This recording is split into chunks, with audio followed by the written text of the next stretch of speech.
Okay, so here's the plan. Since we're taking this apart, it's not attached to a car, so looking at other people and how they've removed the wheel hub from like the bearing and stuff like that, which we're gonna want to do, most likely replace those, is we're gonna try to keep it on this pallet, and to do so, we're gonna see if we can take the axle out. We went and rented like a slide hammer with hopefully the right pulley puller, and we're going to try to again keep it fully strapped down. Hopefully I can remove the axles out of here, so then I have something to when we're actually going to get this out that we'll have some weight behind it for me to try to slide out the hubs and see how bad the bearings are, because we're most likely going to have to remove them if we're going to powder coat the arms and everything. So let's actually see how that goes.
Okay, funny. We all know how it goes. Doing projects, stuff like that. Second time to the parts store. Why? Oh, need a different axle nut. On the 325s, it's a 30 millimeter. On the M3s, of course, bigger axles. Dumb me. I knew this. 36 millimeter socket. So, yep. We'll see how many times we make it to that parts store before we get the project done, right?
Camera turned off.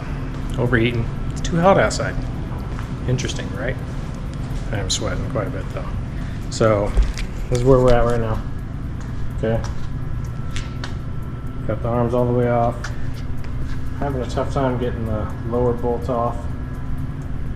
Disconnected the diff and the subframe. It's all ready. Got all these parts ready for a pile of getting powder coated. Again, that one need to kind of figure out how to get that bolt out from underneath, and that wire as well. It's probably the speed sensor. Other than that, I've got one more thing to take off the subframe. Subframe will be good to go. Just got to press out all the bushings and stuff like that. Good progress for a day. So yeah, we'll go from there.